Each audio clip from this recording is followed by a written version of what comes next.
paz que ao despertar de um novo homem nos induz. Te conclama, irmão, de última hora, a ingressar nesta seara de luz. Te conclama, irmão, de última hora, é agora. Boa noite, meus irmãos. Muita alegria que retornamos ao Trabalhador de Jesus, já que é uma casa co-irmã, uma casa tão antiga na cidade de Cabo Frio, junto com Amor e Caridade, nós somos de lá, fazendo um trabalho de divulgação da doutrina espírita, falando do Evangelho de Jesus, falando da presença desse meigo rabino entre nós, o governador do nosso planeta. Boa noite também aos internautas que assistem esse trabalho de reflexão pela internet. Hoje o mundo é globalizado. Estamos aqui, estamos no mundo inteiro. Isso é bom, mas também tem responsabilidade. O que falamos aqui, ou que vamos falar, as reflexões que vamos utilizar esta noite, muitos vão ouvir e vão tentar aproveitar o máximo, porque vamos falar do Evangelho de Jesus. Vamos falar dos ensinamentos desse Rabi maravilhoso, desse nosso amigo incondicional de todas as horas. E o tema de hoje, fora da caridade não há salvação, é o capítulo 15 do Evangelho segundo o Espiritismo, item de 1 a 3. Nós trouxemos uma sala de convidados que vamos fazer a reflexão junto com ele. O primeiro é Haroldo Dutra, todos conhecem, palestrante espírita, juiz de direito, já percorre o Brasil inteiro e o mundo divulgando a doutrina espírita. De Minas Gerais, mais um tarefeiro nesta jornada. E depois um vídeo muito interessante, muito simples, porque tudo que é simples é maravilhoso. É o ápice da perfeição, é o simples. Falando de um jantar para Jesus. É uma música muito interessante, muito que chega aos nossos corações, porque a gente está acostumado com coisa muito sofisticada, né? Então não tem muita sofisticação nessa música não, mas tem coração. Deixa eu virar um pouquinho.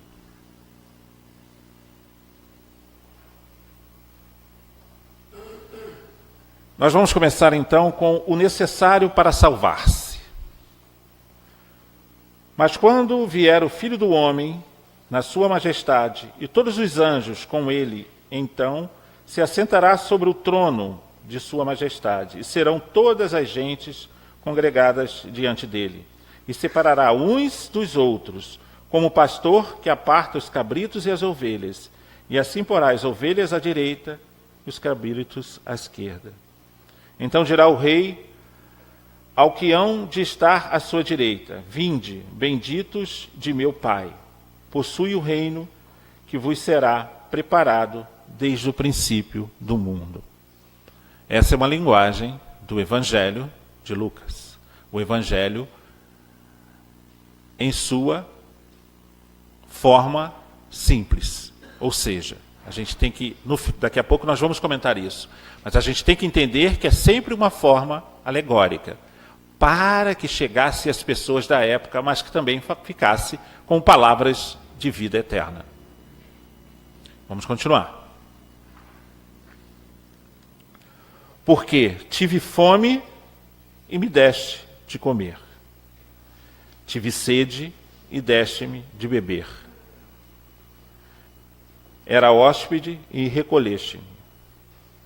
Estava nu e me cobriste. Estava enfermo e visitava-me. Então lhe responderão os justos, dizendo: Senhor, quando é que te fizemos estas coisas? E respondendo o rei, lhe dirá: na verdade vos digo que quantas vezes vós fizestes isto a um destes meus irmãos mais pequeninos, a mim é que fizeste. A forma alegórica. Cada vez que fazemos a um dos pequeninos, é o rei que estamos fazendo. O que quer dizer isto? Que devemos fazer a caridade sempre, ou de vez em quando? Sempre. Este sempre está envolvido o amor. Está envolvido a dedicação. Porque não se faz caridade apenas com coisas materiais. Se faz caridade também com um atendimento, com um acolhimento, com o tempo. Muitas vezes a gente não tem dinheiro, mas a gente tem tempo para ajudar uma pessoa. Tem tempo para ouvir. Porque a gente quase não se lamenta, né? A gente não tem esse costume de se lamentar, reclamar. Né? Sem problema. Essa ventania que estava fora, sem problema, né? Não tem problema nenhum.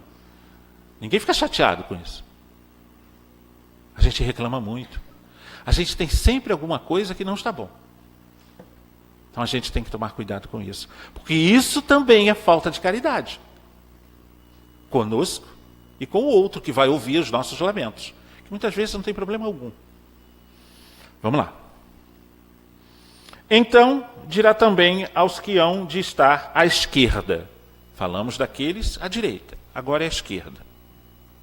Apartai-vos de mim, malditos, para que o fogo eterno que está aparelhado para o diabo e para os seus anjos. Aí vem a negação. Não. A negação. Vamos entender. Porque tive fome e não me deste de comer. Tive sede e não me deste de beber. Era hóspede e não me recolheste. Estava nu e não me cobriste. Estava enfermo e não me visitaste. E irão estes para o suplício eterno e os justos para a vida eterna. Suplício eterno? Existe o suplício eterno? A vida eterna, sim. Porque somos o quê? Somos carne e osso ou somos espíritos? Somos espíritos a caminho da evolução. Então somos espíritos, o quê? Eternos? Sim.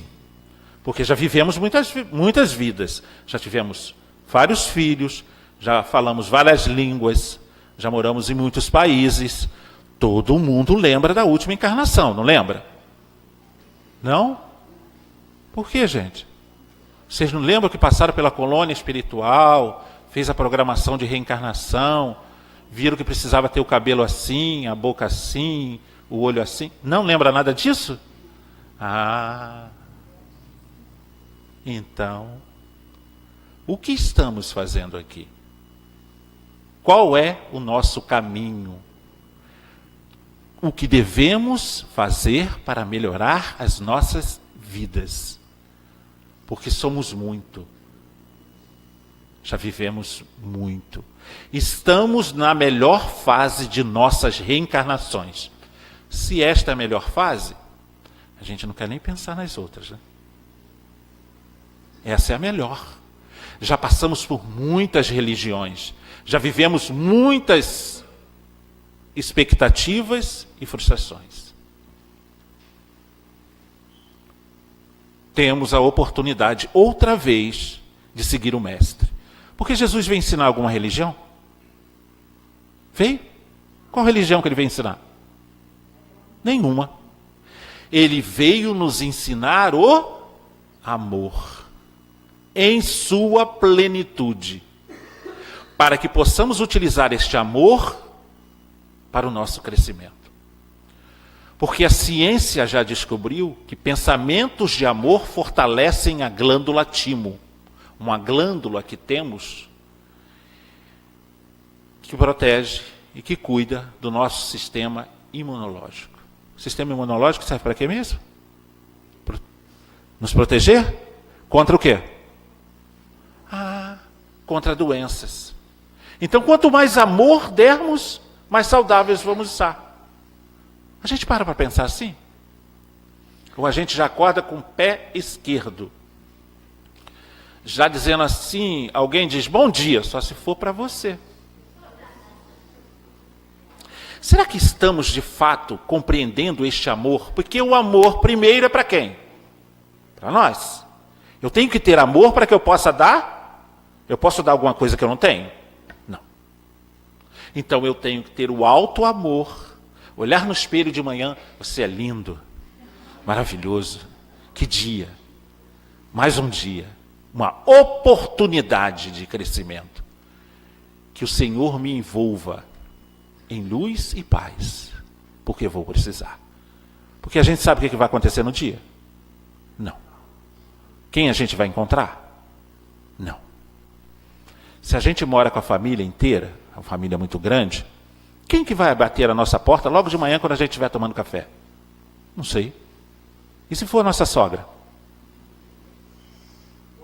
A gente tem que dizer, bom dia, eu também te amo. Porque precisamos amar a todos que estão mais próximos. Porque ao amar o próximo, vamos amar o próximo distante. Porque o próximo é esse que nós temos que conviver. Sogra, cunhado, primo. É a nossa família espiritual. São as nossas dívidas. Ou alguém está aqui a passeio. Se falar que está a passeio em Cabo Frio, porque Cabo Frio é uma cidade turística. Então eu moro em Cabo Frio, eu estou a passeio. Não. E temos que agradecer por estarmos em Cabo Frio, porque senão nós vamos nascer onde na próxima? Será que a gente aproveita isso? Vamos lá. No quadro de Jesus, aí já vem o Evangelho nos dando a explicação dessa passagem. No quadro que Jesus apresenta do juízo final, como em muitas outras coisas, temos que separar o que pertence à figura da alegoria. Por quê? Os homens aos que falava, ainda incapazes de compreender as coisas puramente espirituais, devia apresentar imagens materiais, surpreendentes e capazes de impressionar, porque éramos crianças espirituais. Não tínhamos o conhecimento necessário para compreender o que ele estava falando. Porque alguém tem dúvida aqui? Nós estávamos lá? Estávamos lá. Antes jogando pedra na cruz, escolhendo Barrabás. Hoje, tentando entrar na seara do Cristo. Na linha de trabalho, direto com o governador.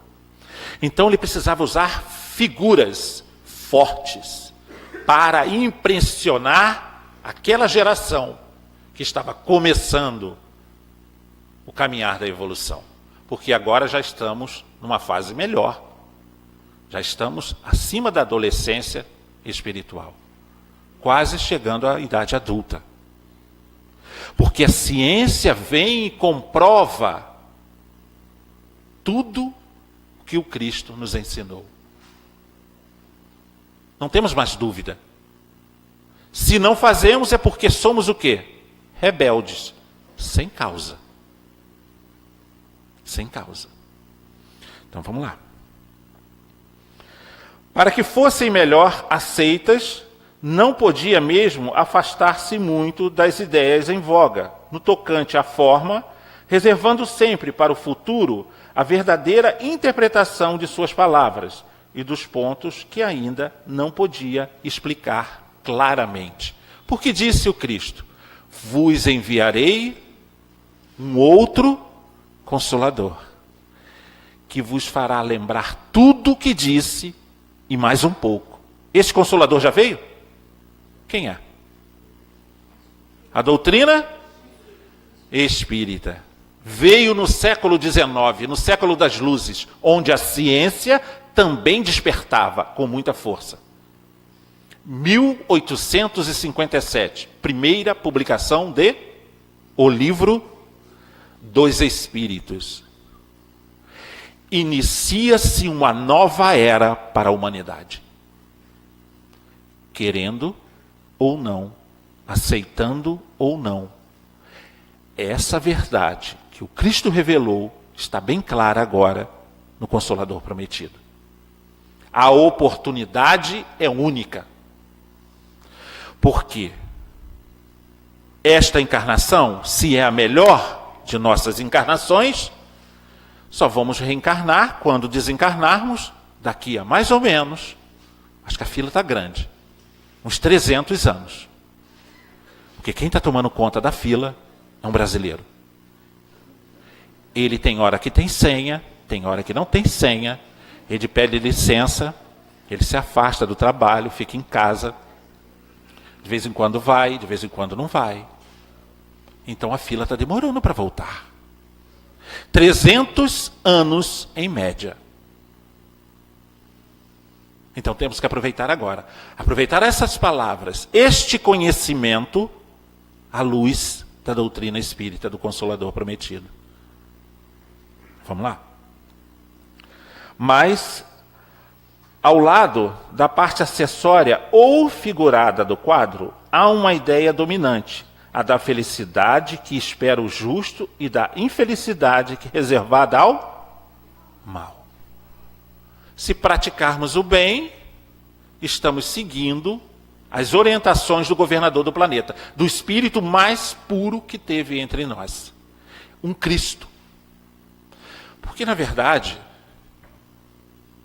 a escala que Kardec coloca na doutrina, pedagogicamente, vai até o espírito puro. Depois do espírito puro, começa uma nova escala até você chegar a um Cristo. Jesus, há 4,5 bilhões de anos, já era um Cristo. Porque ele participou da formação do planeta. Ele já era um Cristo. Será que ele evoluiu em 4,5 bilhões de anos? Ou ele ficou parado? Evoluiu. Então imagine a capacidade desse espírito que esteve entre nós. As palavras que ele nos trouxe são palavras de vida eterna. Para todos. Não só para aquele povo daquela época. Mas ele estava falando para aquele povo. E precisava usar figuras fortes. Vamos lá.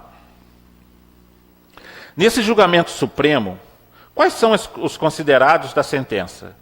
Sobre o que se baseia a inquirição? Pergunta o juiz se foram atendidas estas ou aquelas finalidades? Observadas mais ou menos estas ou aquelas práticas exteriores? Não. Ele só pergunta por uma coisa, a prática da caridade. Qual é o lema do Espírito de Verdade na doutrina espírita? Fora da salvação, a gente tem que transformar em evolução. Evolução. Fora da caridade não há evolução. Fora da doutrina espírita, fora da religião, não. Fora da caridade.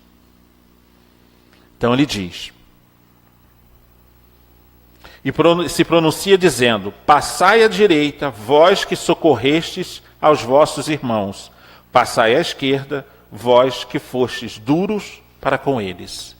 Mas eles vão para o fogo eterno? Vão para o inferno? Existe inferno? Não.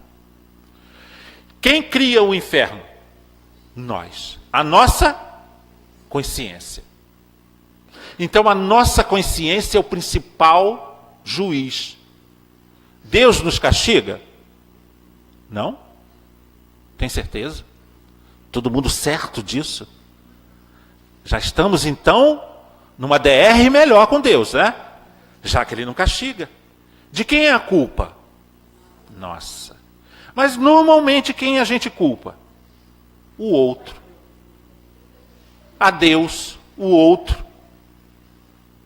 Eu fiz isso porque fulano me provocou a fazer. É isso mesmo? Vamos lá. Vamos ao vídeo agora do Haroldo.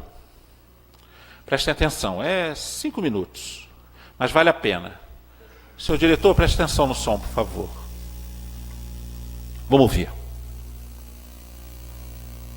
Fora da caridade não há salvação. Porque todas as religiões têm o mesmo discurso. Se você não se converter para a minha religião,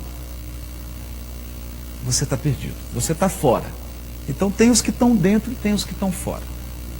E para você estar dentro, você tem que comungar aqui uma cartilha. E chega a doutrina espírita e quebra esse paradigma. Fala, não, aqui não tem dentro e fora. Aqui só tem dentro. Ou você é alguém que vive esse ensino moral, ou você não é. Não importa se você é budista, muçulmano, judeu, católico, protestante. Isso não importa. Né? Porque você é budista, protestante, você vai morrer do mesmo jeito. Você está sujeito à dor, está sujeito à doença, está sujeito aos desafios da vida. Não há diferença. Então, em um nível fundamental, nós seres humanos somos todos iguais. Todos iguais. Sentimos dor do mesmo jeito, sentimos alegria, prazer, experimentamos a liberdade, a saudade, o amor. E quando ele vem com essa proposta, fora do amor, da caridade, da vivência moral, é que não há solução, não há salvação.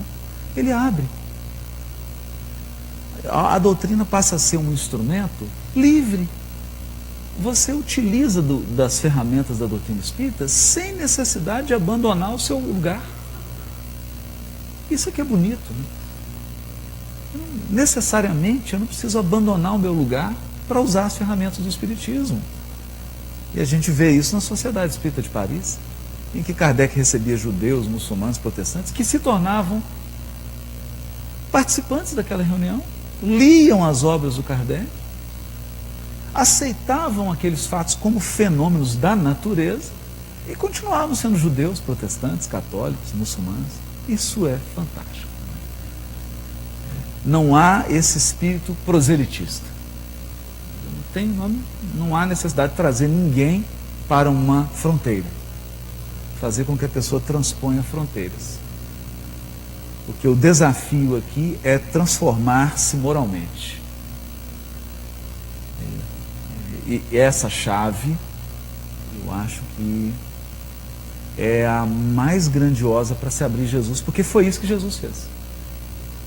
Ele ia no samaritano, ia no judeu, ia na mulher sírio-fenícia, convivia com todo mundo, não tinha fronteiras para Jesus. Não tinha barreira. Ele jamais estabeleceu separações. Quem faz isso está dentro, quem faz está fora. Nunca. Não é? A palavra de Jesus é sempre acolhimento incondicional.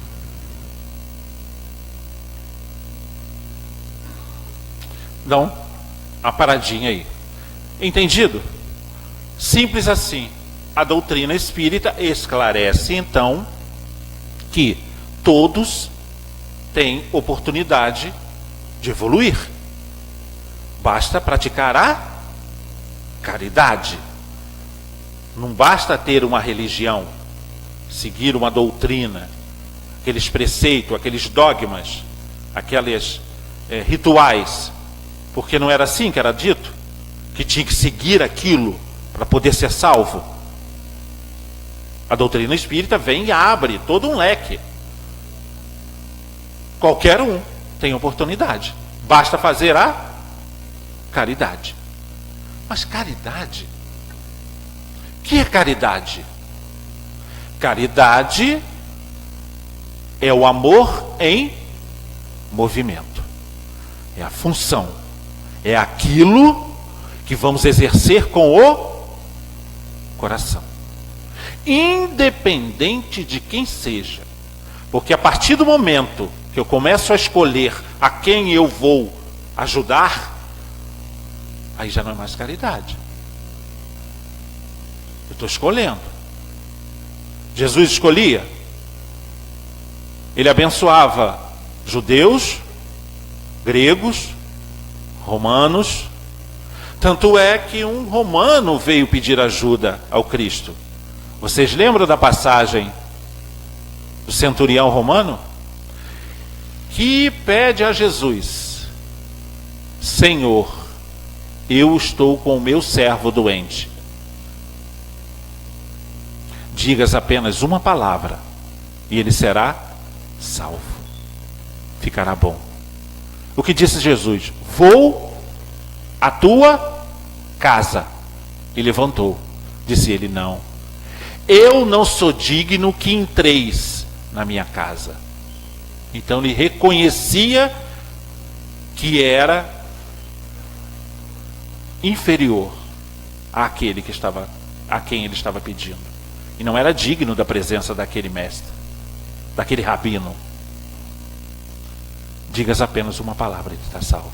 Porque eu sou centurião, eu digo aos meus soldados: vá e faça isso. Ele vai e faz. Se tu disseres uma palavra, ele estará salvo. Então Jesus compreende isso como a maior fé e a maior caridade dele com o servo.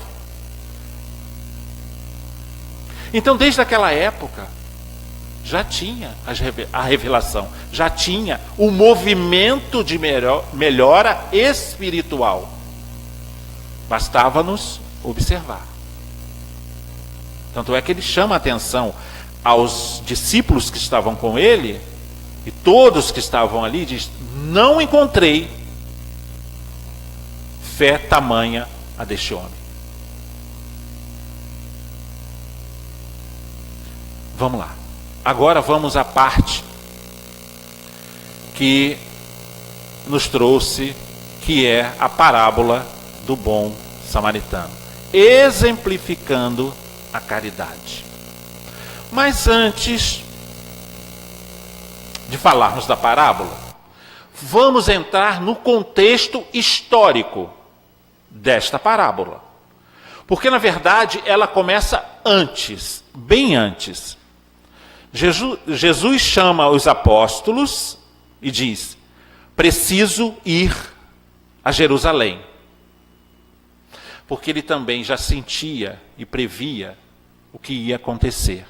Porque estava se aproximando a Páscoa dos judeus. Então ele chama os apóstolos e diz: preciso ir a Jerusalém. Porque a gente tem que lembrar sempre que Jesus era judeu. E ele cumpria todos os rituais da doutrina judaica.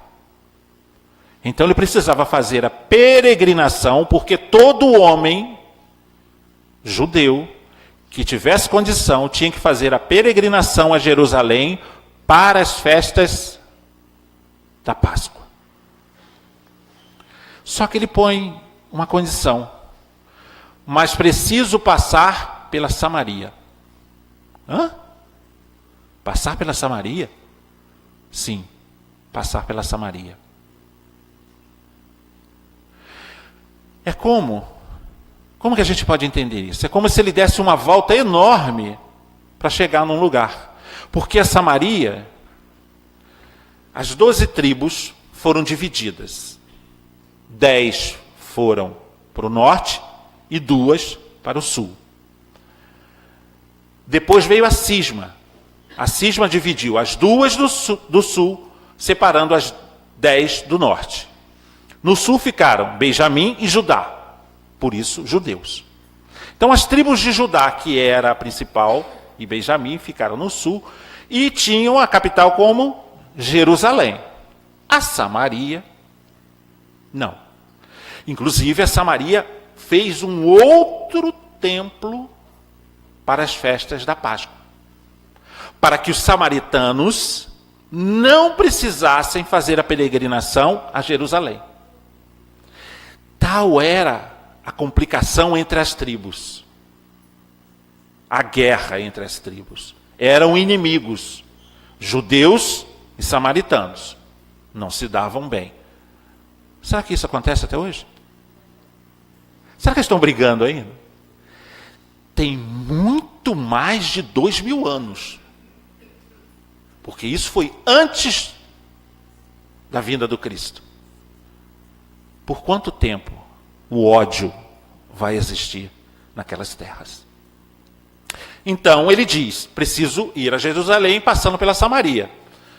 Mas aí os apóstolos, Senhor, pela Samaria, mas é tão difícil, tão longe, o caminho é tão mais longo. Mas é esse que eu preciso fazer.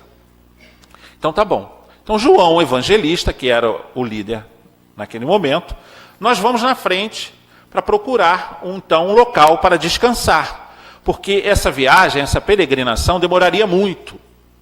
Então precisava de um pouso, um local para dormir, para no dia seguinte continuar a viagem até Jerusalém. Então nós vamos na frente para ver se a gente consegue lá um local. Foram. Jesus depois seguiu. Quando estava chegando na Samaria, volta João com um grupo que ele saiu e disse, Senhor, nenhum samaritano nos quis dar pouso. Porque perceberam que nós somos judeus, estamos indo para Jerusalém e eles não querem nos dar pouso. E existia na época uma tradição, principalmente no Oriente, que era obrigado a dar pouso ao peregrino.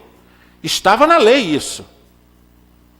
Era uma tradição que era moralmente aceita por todos. Por todos. E os samaritanos estavam indo de encontro a esta lei, a este preceito moral. Preceito moral. Dar pouso ao peregrino numa missão religiosa. E existia uma lenda urbana dizendo que aquele que não desse pouso a um peregrino em missão religiosa, Deus mandaria um raio e queimaria ele e toda a sua família. João pergunta ao Cristo, Mestre, você quer que eu rogue a Deus para que caia um raio e mate esse samaritano todo?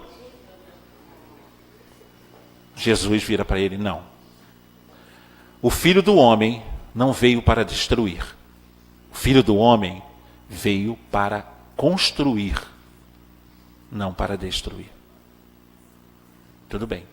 Seguiram a viagem por um caminho áspero, deserto, difícil. Caminharam por vários dias sem dormir, sem beber água e sem comer direito. Mas foram. Tem um motivo. Vamos ver. Então, eles chegaram em Jerusalém. O grupo todo, cansado, com fome, com sede. Assim que eles se aproximam de Jerusalém e entram na cidade, vem um doutor da lei fazer uma pergunta a Jesus. Você está cansado, você está com fome, você está com sede, você está há vários dias caminhando, porque naquela época não tinha condução, era pé no chão. Aí vem uma pessoa te fazer uma pergunta, mas não uma pergunta para o crescimento, uma pergunta maldosa, para testar o rabino, para testar o Cristo, que já era conhecido. Tem que ter o quê? Paciência.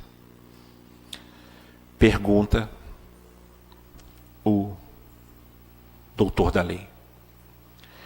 Eis que se levantou um doutor da lei e lhe disse, para tentar, Mestre, que hei de eu fazer para entrar na posse da vida eterna?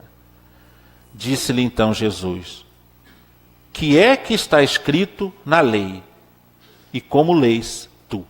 Porque uma coisa, o doutor da lei sabia a lei, conhecia a lei, era um estudante. Ele tinha um conhecimento. O que está escrito. Então, para evitar a discussão, ele tem que se ater ao quê? Ao que está escrito. Jesus pergunta, o que está escrito na lei?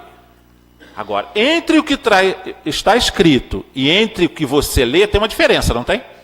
No que nós lemos, eu posso ler e dar outra interpretação. E existia na época toda uma discussão do povo judeu em relação a exatamente a pergunta que ele fez. Por isso uma pergunta capciosa, de maldade. E Jesus, cansado, transfere para ele então a responsabilidade e diz: como tu lês? O doutor da lei, como era muito inteligente, responde: amarás o Senhor teu Deus com todo o coração, de toda a tua alma e de todas as tuas forças, e com todo o teu entendimento, e ao teu próximo como a ti mesmo. Jesus lhe disse: respondeste bem, faze isto e viverás. Mas ele, querendo justificar-se a si mesmo, disse a Jesus: quem é o meu próximo? Porque aí vai ter uma dúvida. Porque os judeus tinham o seguinte conceito: próximo. Essa tradução é uma das traduções, porque na verdade o que está escrito lá é irmão. Quem é o meu irmão? Quem era o irmão do judeu? Só os judeus. Samaritano era irmão? Não. Grego era irmão? Não. Romano também não. Então ele só tinha a obrigação de ajudar a um judeu. A pergunta então fica mais capciosa ainda para o Cristo. Mas ele esqueceu que ele estava lidando com o governador do planeta. Então ele diz: quem é o meu próximo? Ou seja, quem é o meu irmão? A quem eu devo ajudar? Vamos lá. Aí vem um conto judaico. Para a gente compreender, antes da parábola continuar, para a gente compreender, tem uma música aí. O que é entender esse conto? Vamos ver. Um dia, a verdade decidiu visitar os homens sem roupas e sem adornos, tão nua como seu próprio nome. A verdade.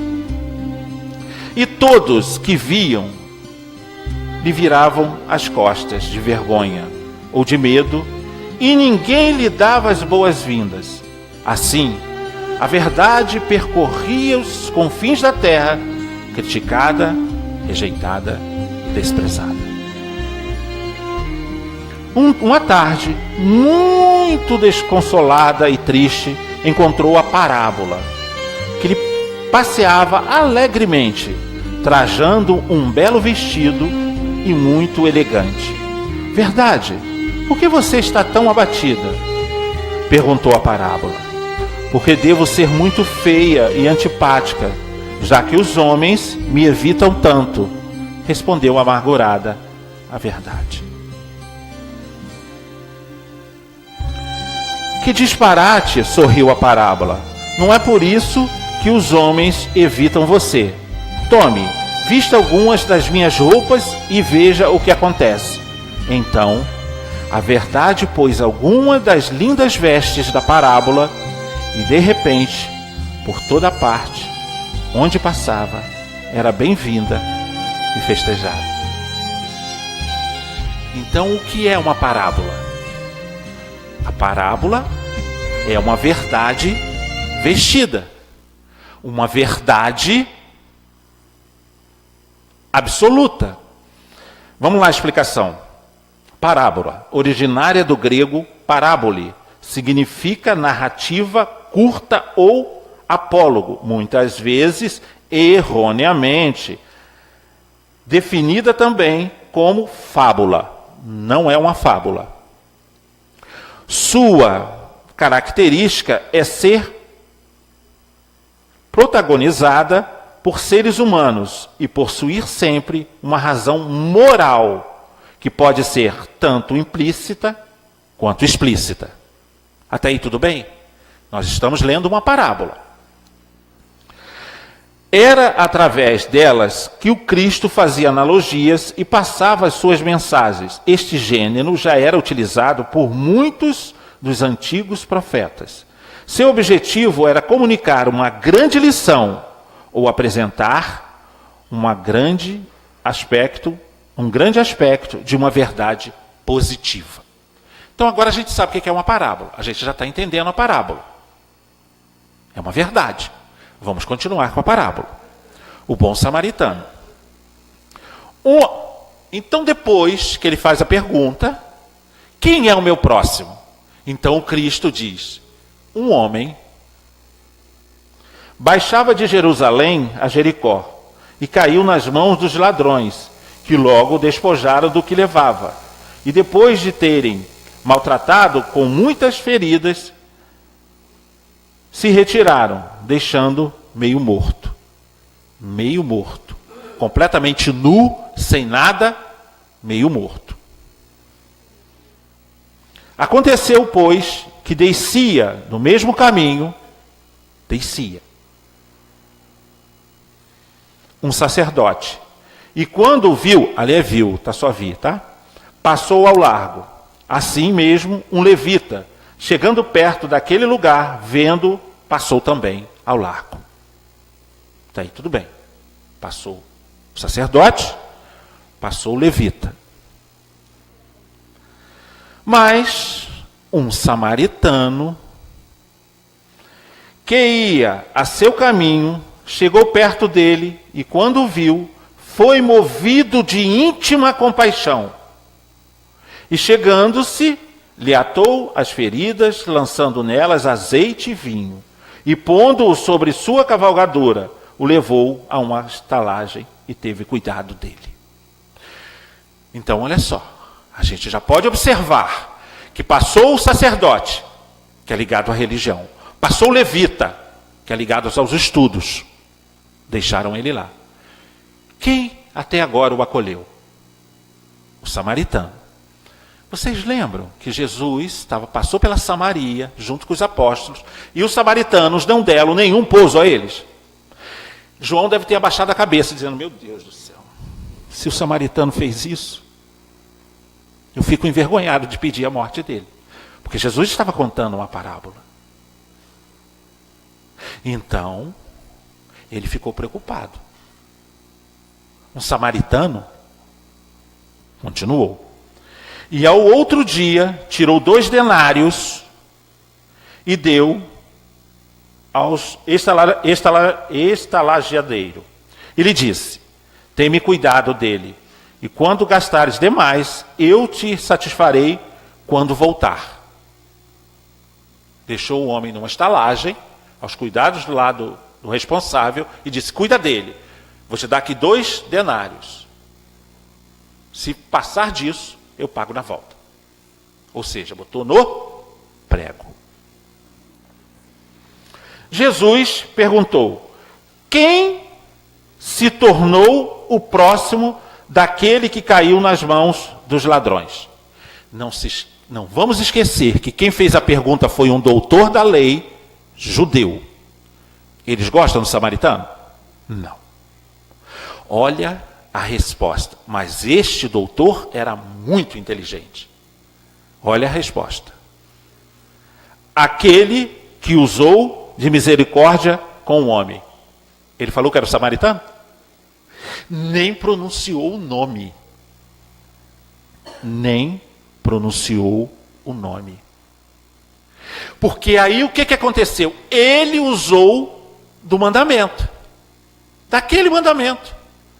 Amar a Deus sobre todas as coisas, amar ao próximo como a si mesmo, fazer ao outro. Ele usou toda a lei na parábola, porque o samaritano usou de tudo isso. Usou das forças, ou seja, do dinheiro, da ajuda, do amor, do acolhimento, levou o homem. Porque a única personagem nessa história que a gente não sabe quem é o homem, não é? Quem era o homem? Era judeu? Não sei. Era samaritano? Não sei. Ah, pela cor da pele dá para ver. Tudo queimado pelo sol? Tudo moreninho? Não sei. Então o sacerdote tinha uma coisa. Porque se ele, como ele estava meio morto, se ele tivesse morto, O sacerdote não poderia tocar nele, porque ele não, senão ficaria o quê? Impuro. Então ele ficou com medo e foi embora. O levita não sabia quem é aquele homem. É um judeu? É um samaritano? Se eu for ajudar, e se for um samaritano? E se for? Mas se for um judeu? Então, na dúvida, ele foi embora. O samaritano perguntou alguma coisa? Ficou preocupado? Não. Porque o sacerdote estava preocupado com ele, de não ficar impuro. Porque sacerdote não pode tocar em defunto, em cadáver. Era da lei. Senão ficaria impuro. O samaritano, no entanto, não quis saber. E outra coisa interessante, eles desciam de Jerusalém para Jericó. Ou seja, eles já tinham feito todas as atividades o quê? Religiosas. Teoricamente, estavam o quê? Abençoados, não é isso? Praticaram a caridade? Não. Então, todo o contexto é importante para a gente entender a parábola. Vamos lá. Toda a moral de Jesus se resume na caridade e na humildade, ou seja, nas duas virtudes contrárias ao egoísmo e ao orgulho. Em todos os seus ensinamentos, mostra essas virtudes como sendo o caminho da felicidade eterna. A caridade. Joana de Ângeles nos coloca o seguinte: para a criatura ser feliz, basta amar e saber discernir nas coisas e nos sucessos da marcha a vontade de Deus e as necessidades para a evolução. Porque muitas das vezes não compreendemos. A doença, muitas vezes, é para o nosso crescimento. É para a nossa evolução. Senão, não nos aconteceria. Porque Deus é pedagogo. Ele nos ensina. É um grande professor da nossa jornada. Vamos lá. Bem-aventurados, diz eles, os pobres de espírito, quer dizer, os humildes, porque deles é o reino dos céus. Bem-aventurados os que têm coração puro, bem-aventurados os mansos e pacíficos, bem-aventurados os misericordiosos. Amai o vosso próximo como a vós mesmos. Fazei aos outros o que desejareis que vos fizessem. Amai aos vossos inimigos. Perdoai as ofensas, se quereis ser perdoados. Fazei o bem sem ostentação. Julgai-vos a vós mesmos antes de julgar aos outros. Isso a gente faz, né? Tranquilo, até aí tranquilo, né? Não tem nada difícil, tem? Uma beleza. As bem-aventuranças é uma beleza. Gandhi já dizia, se todo o evangelho do Cristo deixasse de existir e ficasse só as bem-aventuranças, nós teríamos todo o código moral do planeta. Gandhi, ele era cristão? Não. Não. Então, até aí tranquilo, até aí muito fácil. Vamos lá. Humildade e caridade, eis o que não cessa de recomendar e o que ele mesmo dá o exemplo. Orgulho e egoísmo, eis o que não cessa de combater. Por que ele contou uma parábola do samaritano? Exatamente por isso. Porque não tinha a caridade não tem fronteira. E ele não deu característica ao homem que estava caído. Porque pode ser qualquer um. E se fosse parente do sacerdote? Do levita? E se fosse? Teria preferência? Mas ele fez mais do que recomendar a caridade. Perdoa claramente e temos explícitos como a condição absoluta da felicidade futura. Felicidade futura. indaga pela ortodoxia da fé, faz distinção entre o que crê de uma maneira e o que crê de outra? Não, pois Jesus coloca o samaritano, considerado herético, mas que tem amor ao próximo, sobre o ortodoxo a quem falta caridade. Jesus não faz, portanto, da caridade uma das condições da salvação, mas a condição? A condição única. Única. Fora da caridade não há salvação. É a única forma de evoluir. Se outras devessem ser preenchidas, eles as mencionaria. Se ele coloca a caridade na primeira linha entre as virtudes, é porque ela encerra implicitamente todas as outras, e porque é ela a negação absoluta do orgulho e do egoísmo. Negação absoluta do orgulho e do egoísmo. Porque caridade a gente não tem que mensurar a quem. Temos que fazer a todos. Independente de quem seja. Mas eu vou fazer caridade com o meu inimigo? Vai. Na medida do possível. No limite das suas forças. Na condição que você puder. Você não vai para a casa dele. Você não vai ficar de intimidade com ele. Mas você vai dar o que você tiver de melhor. Porque se fosse o contrário, o que você ia querer do outro?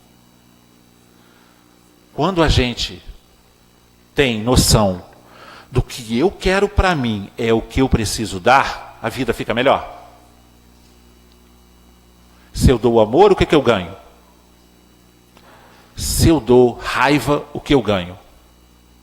Se eu dou orgulho, se eu me acho o rei da cocada preta, o que eu ganho? Nada. Então, o reconhecimento de que o outro é parte do seu caminho. Ninguém surge na nossa estrada por acaso. Existe o acaso? O acaso existe? Não. Tudo está na nossa programação. Os mínimos detalhes. Depende de quem? De nós. Então está acabando. Está acabando. Vou aproveitar, vou fazer uma divulgação. Pode, senhor diretor? Beth, pode? Rapidinho? Mas eu já vou terminar já. Vai acontecer no Amor e Caridade o encontro Educação Moral no Lar. O que nós estamos fazendo? O que nós estamos dando de exemplo aos nossos filhos? A gente reclama tanto das pessoas, dos políticos, das pessoas importantes, daqueles que cometem erros, e a gente não vê isso na notícia. O Brasil está muito bom, o político é muito correto, não é isso? Não? Está havendo uma mudança no país? Aquilo que estava escondido está sendo descoberto? Vocês já leram o livro Brasil, Coração do Mundo, Pátria do Evangelho? Se não, comecem a ler hoje. Comecem a ler hoje. Porque ali está implicitamente revelado a mudança que está acontecendo. Porque uma hora isso tinha que acontecer. Porque não é determinação, mas é uma programação. Feita por quem? Jesus, o governador do planeta. Será que ele sabe alguma coisa? Quando ele faz um planejamento, ele não faz um planejamento de 1 ano, 10 anos, 50 anos. Ele faz um planejamento, muitas vezes, de 500 anos. Então, nós vamos fazer esse encontro, vai ser no dia 17 de setembro, no horário de 10 às 17 horas. Parece que é muito tempo, mas não é. Tem um almoço lá no local, a gente estuda, a gente vai para as oficinas, a gente vai pensar sobre a nossa casa. Porque onde começa uma sociedade? Na nossa família.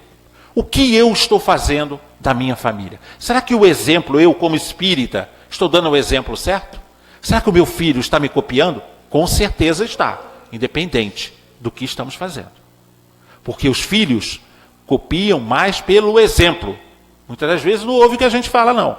Mas o exemplo eles estão olhando.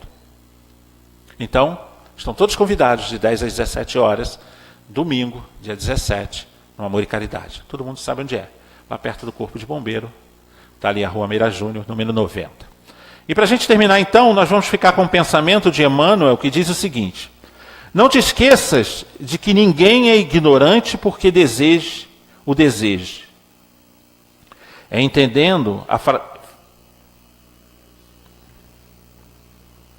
estendendo fraternos braços aos que respiram atribulados na sombra, diminuirás a penúria que se extinguirá. Por fim, no mundo, quando cada consciência ajustar-se à obrigação de servir sem mágoa e sem reclamar, é que permaneceremos felizes na ascensão para Deus. Quando a gente fizer sem reclamar, é porque nós estamos melhorando e muito. Agora escutem essa música simples, interessante, que vai dar um fechamento para toda essa reflexão que a gente teve hoje. Olha só o que a gente deve fazer seguindo o Evangelho de Jesus. Vamos ver? Jantar para Jesus. Vamos ouvir.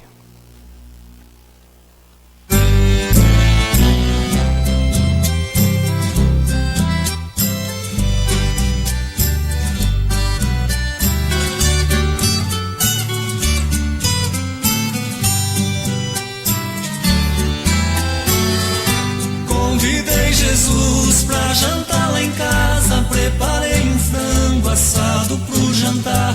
Eu não tenho muito e tudo é muito simples, mas eu fiz de tudo pra lhe agradar. Tudo preparado e a mesa posta, alguém bateu a porta, corri atender. Era um mendigo, estava faminto, me pediu alguma coisa pra comer. Eu pensei, agora o que é que eu faço? Se eu tirar um pedaço ele vai perceber. Mas tirei com jeito uma coxa do frango e dei pro mendigo pra ele comer.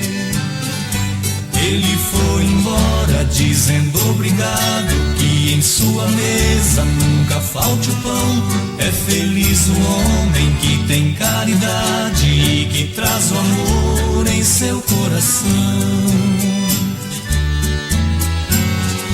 Eu entrei e fui conferir a mesa para ver se tudo estava no lugar. De repente bate a porta outra vez, pensei, é Jesus que acabou de chegar. Quando eu abri, vi uma criança toda maltrapilha e de pé no chão. Seus olhos pediam, além da comida, que eu também lhe desse um pouco de atenção. Fui até a mesa, peguei outra coxa, muito que depressa a criança comeu. Vi a alegria estampada em seu rosto, quando num sorriso ela me agradeceu. Muito obrigado, que Deus lhe abençoe, que em sua mesa nunca falte o pão. É feliz o homem que tem caridade e que traz o amor em seu coração. Passou mais um tempo, chegou Jesus e sentou-se à mesa para a refeição. Ele olhou pro frango, eu lhe disse coma, e me espantei quando ele disse não. Ainda confuso disse, meu senhor, lhe fiz um frango inteiro, mas vou lhe explicar. E me interrompeu antes que eu explicasse, olhando em meus olhos começou a falar. Estou satisfeito com as 2 coxas desse frango assado que me preparou. Hoje bati sua porta 2 vezes, estava com fome e me alimentou. Tudo que fizer aos pobres e pequenos o fará a mim, porque são meus irmãos. É feliz o homem que tem caridade e que traz o amor em seu coração. Tudo que fizer aos pobres e pequenos o fará a mim, porque são meus irmãos. É feliz o homem que tem caridade e que traz o amor em seu coração.